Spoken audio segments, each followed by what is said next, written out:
During the summer of 2003, events in the northeastern United States involving a strange, human-like creature sparked brief local media interest before an apparent blackout was enacted. Little or no information was left intact, as most online and written accounts of the creature were mysteriously destroyed.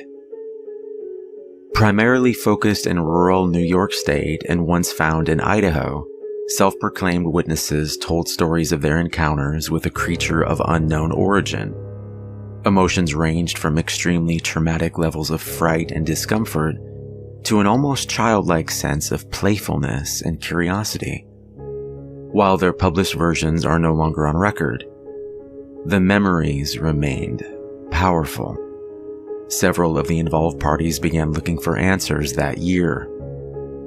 In early 2006, the collaboration had accumulated nearly 24 documents dating between the 12th century and present day, spanning 4 continents. In almost all cases, the stories were identical. I've been in contact with a member of this group and was able to get some excerpts from their upcoming book. A suicide note, 1964. As I prepare to take my life, I feel it necessary to assuage any guilt or pain I have introduced through this act. It is not the fault of anyone other than him. For once I awoke and felt his presence, and once I awoke and saw his form, and looked into his eyes. I cannot sleep without fear of what I might next awake to experience. I cannot ever wake. Goodbye. Found in the same wooden box were 2 empty envelopes addressed to William and Rose, and 1 loose personal letter with no envelope. Dearest Linny, I have prayed for you. He spoke your name. A journal entry, translated from Spanish, 1880.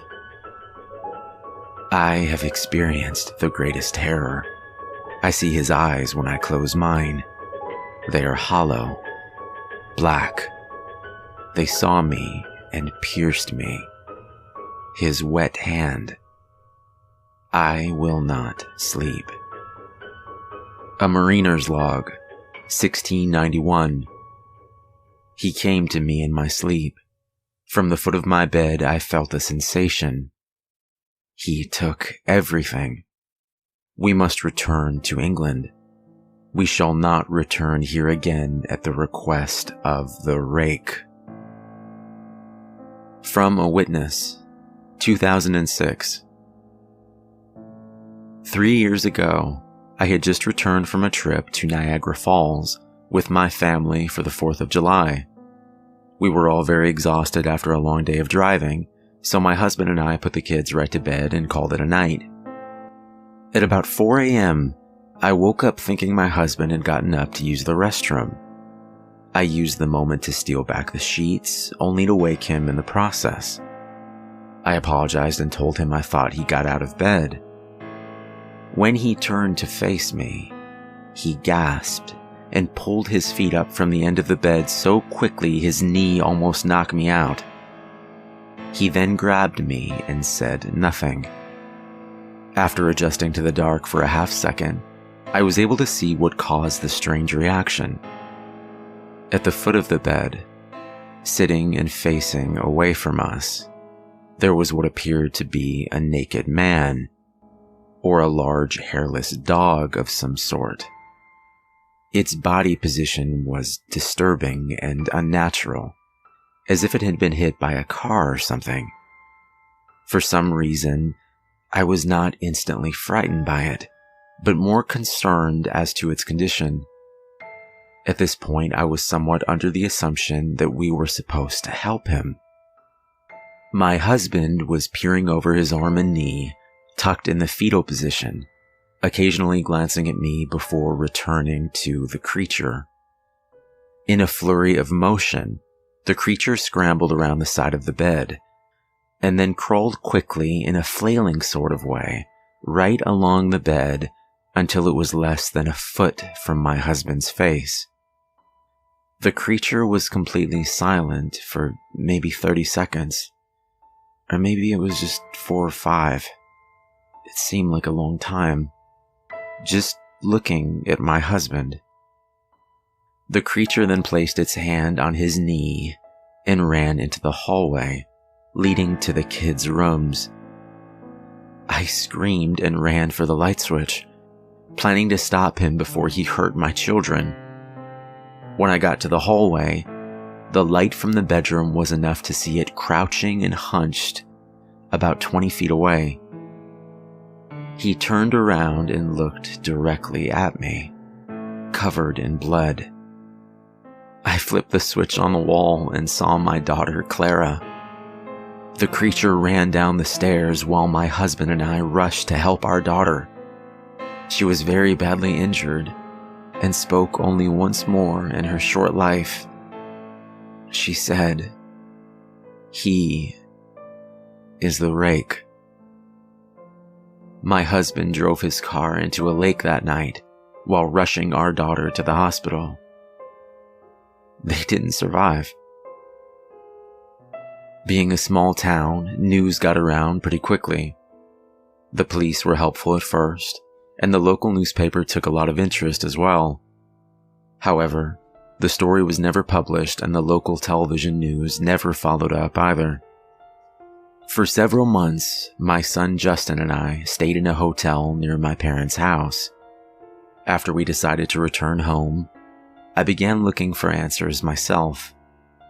I eventually located a man in the next town over who had a similar story. We got in contact and began talking about our experiences. He knew of 2 other people in New York who had seen the creature we now referred to as the Rake. It took the 4 of us about 2 solid years of hunting on the internet and writing letters to come up with a small collection of what we believed to be accounts of the Rake. None of them gave any details, history, or follow-up. One journal had an entry involving the creature in its first 3 pages, and never mentioned it again. A ship's log explained nothing of the encounter, saying only that they were told to leave by the Rake. That was the last entry in the log.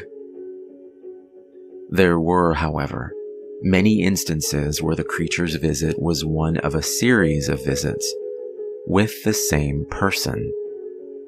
Multiple people also mentioned being spoken to, my daughter included. This led us to wonder if the Rake had visited any of us before our last encounter. I set up a digital recorder near my bed and left it running all night every night for 2 weeks. I would tediously scan through the sounds of me rolling around in my bed each day when I woke up. By the end of the 2nd week, I was quite used to the occasional sound of sleep while blurring through the recording at 8 times the normal speed. On the first day of the 3rd week, I thought I heard something different.